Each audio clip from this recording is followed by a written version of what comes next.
So for today particularly, I think because it's like, the start of holidays, so we're not doing something so content heavy. Basically, we're doing oral, okay? Focusing more on spoken interaction, right? I think last week, I probably highlighted a bit, but maybe just for LDS sake, we will cover a bit again. Just want to highlight that the exam format has changed for oral. Okay, I think I probably covered it like one lesson ago or two lessons ago. So in the past, I think you are only Sec 1 now, so I'm sure you have done PSLE oral exam. Okay, PSLE or oral exam actually comprises of your reading aloud, okay, and also your stimulus-based conversation. Okay, but I think at O levels standard, they do not really expect you to, they already, or maybe I put it in other words, they actually expect you to be able to read aloud quite clearly already at the age of like 16 or 17 when you're doing your O levels. Okay, so I think eventually Singapore Examinations Board realized that, it's a bit irrelevant now for Sec 4, Sec 5 students to be doing reading aloud. Okay, because reading aloud, basically what they actually test you on or what they grade you on is basically on articulation, on rhythm, on pace, on fluency, right? On how your pronunciation is. So all these things actually by 16, 17 years old, they would have expected you to be able to do quite okay. Okay, so then after that, they decided to revise on what is going to be tested for your O levels oral communication exam. They decided that instead of asking you to read aloud a passage, which you probably did in your PSLE, which makes sense because at 12 years old, I think some of the students still need to be able to read properly. Yeah. So they have changed it ever since. Instead of 10 marks for reading aloud and 20 marks for spoken interaction, okay, they've introduced a new section. I think as you can see on the screen, part 1 is on plan response. Okay, so you're supposed to be able to plan and deliver a response. The question, or rather the prompt, will be given to you together with the video. Okay, so you have a total of 10 minutes preparation time. You should be able to have sufficient time to prepare. Okay, so I think for today, the main idea is how to use the prompt, how to use a particular format or a structure to organize your response. Okay, because I think a lot of times students struggle with trying to organize their thoughts and really just translating it to spoken language. Yeah, so that is it. Now, in terms of spoken interaction,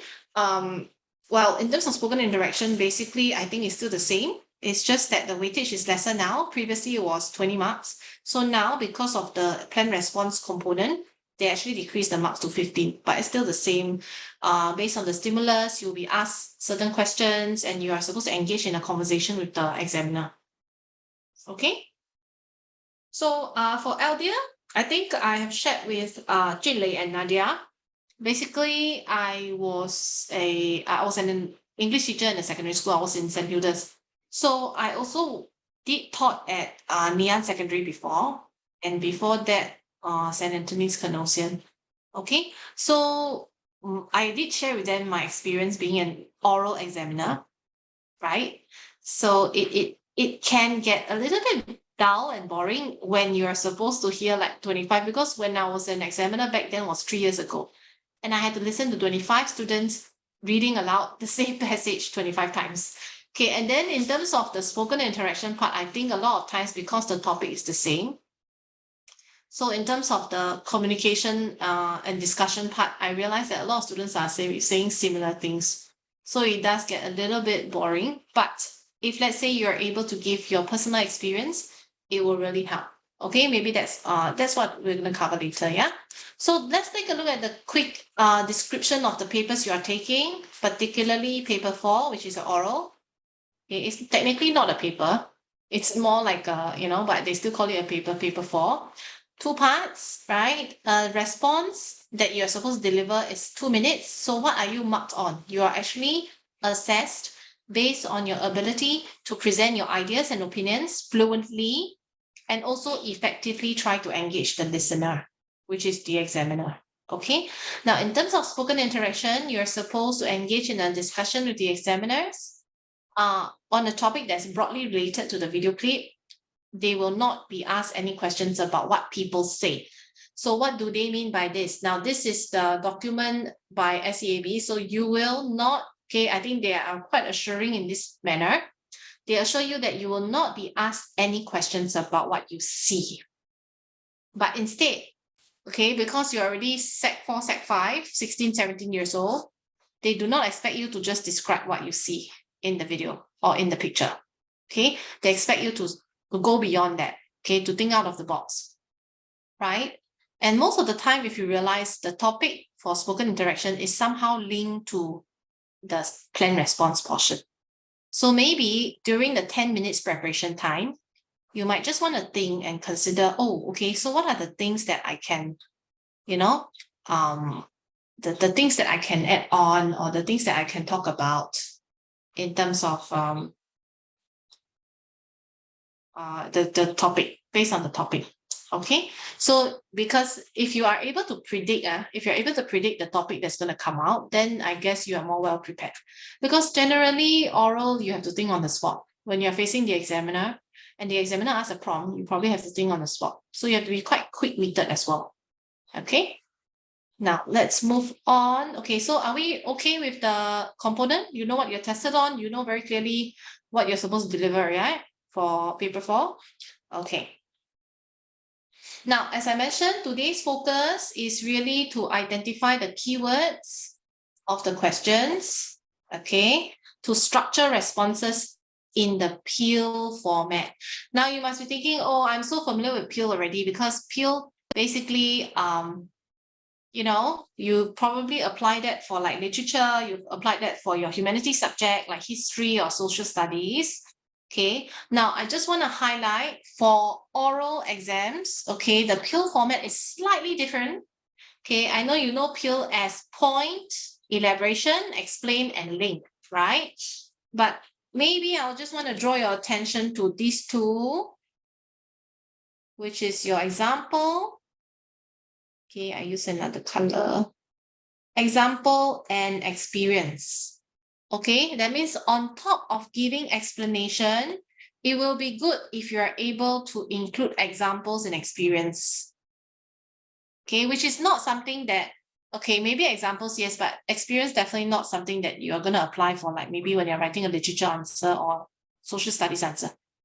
Okay, so what do we mean by example and experience? So there are 3 E's for the third E in the word. Okay, for the second E, I mean, this one is the second one. Okay, so give some examples, give some personal experience. Like I said, I've already shared with you my experience as an examiner. It can get a bit dull when everybody is saying the same thing. So what really differentiates you from others is when you can share some interesting, exciting experiences you've had, because everyone's experience is different. Okay, so it's good if you can just impress the examiner by sharing some really interesting examples and experience. Okay, so these are things that you have to take note. It's not the typical Peel format. You do need to include examples and experience, yeah? So why do we need to use Peel? Okay, like I said, sometimes in a short period, the entire exam for oral is only 20 minutes. I know the waiting time is really quite, you know, it's something that really sometimes makes people become, you know, impatient or really just an agonizing wait, right? When you have to wait for your turn, especially if your number is like one of the last for oral exam. Okay, but in the way, if you have like a structure in mind, like Peel format, you will be able to organize your thoughts into a more coherent whole. Okay, then after that, you will get over the fear of expressing yourself. Because like I said, a lot of times, if sometimes students will be like, oh, but I don't know what to say at that point in time, right? So in this case, if you do not know what to say, then maybe having a Peel format will help you organize things a bit. Yeah. And yeah, so basically these are the reasons why we want to use a particular format. Okay. So when it comes to Peel, the first P stands for point. point means what is the point I want to put across. Okay, and most of the time for oral exam, context of an oral exam, your point is basically the answer to the examiner's question. So do you think it's important to protect the environment? So of course your point would be yes, I think it's really important to protect our environment. So that's basically your point. Okay, then after you state your point, you will move on to elaborate. Now, a lot of students ask me, teacher, what's the difference between elaborate and explain? Aren't they the same? Right? Now, in terms of elaborate, you are basically trying to add on to your point. Now, you say that you said that protecting the environment is important, right? That's your point. So how do we elaborate on that? Okay, maybe you want to say, oh, because we are earthlings, living on Earth, and if who are the or rather, should the responsibility lie on someone else or should it lie on us, right? When Mother Earth is unwell, then you can give some elaboration on that. Okay, but that is still not explanation because you are just adding in content, adding in points to your answer to the question, right? So basically you're giving a bit more details, that's all. Maybe you want to use some observation skills to elaborate on your point. Okay, so it is really, okay, I just want to emphasize on this.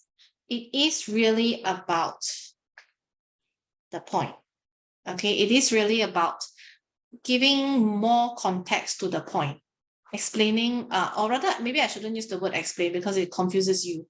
Basically, it's adding more information and content about your point, which is your answer to the question. Okay, now next one. What examples or experience can I use to explain what I just said? Okay, now, like I said just now, okay, a lot of times the difference between PIL for other subjects and this is that we need to include examples and experiences. Okay, so how do we actually state examples? You can give examples by giving compare and contrasting.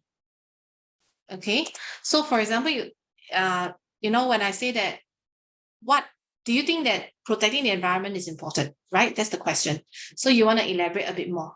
Then in terms of examples, you can compare and contrast. So maybe you want to say that, imagine, okay, maybe you want to give like a hypothetical situation. Imagine if, there are no clean water for us to drink and no fertile soil to provide us with food we eat, right?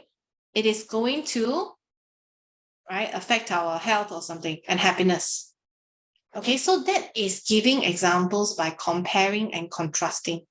So you want to let them know that imagine if in a world that we do not protect our environment and this is what's going to happen. Okay, and of course, I think cause and effect is quite similar, right? So for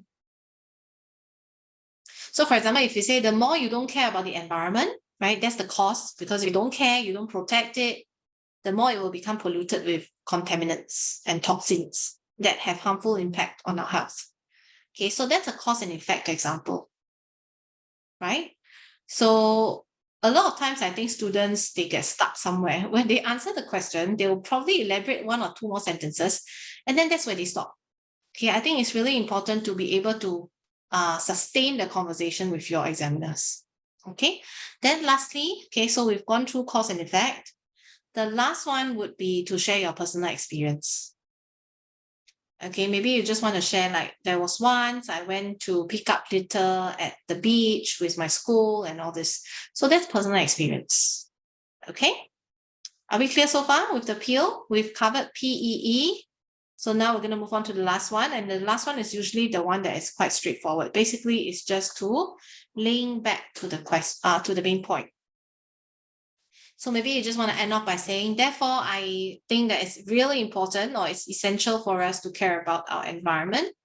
Okay, as our natural environment, maybe you just want to sum it up, gives us a wealth of services that are difficult to measure in dollars, right? These natural areas or natural habitats help to clean our air, purify our water, produce food, and reduce and cool our environment.